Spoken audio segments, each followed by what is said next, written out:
turnīrs ir ideāls, lai komandu iztestēt, apskatīties spēlētājus, arī spēlētājus, kuri mazāk bija piedalījušies.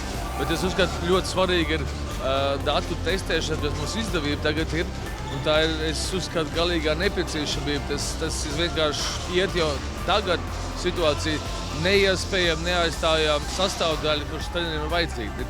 Ne tikai handbolā, es domāju, arī visu sporta veidās. Un es tikai priecājos, ka mums šāda ideāla izdevība ir pat vieniem no pirmajiem šo kolosālu iespēju izmantot vai iepazīties pavisam drīz, bez tā, tas būs kā 2x2, 4 neaizstājama lieta. Program for the statics. It will be very, very useful for each national team to use this program, and we hope that next World Championship to use the first time in the new statics. I hope and wish to be in Cairo in our new halls.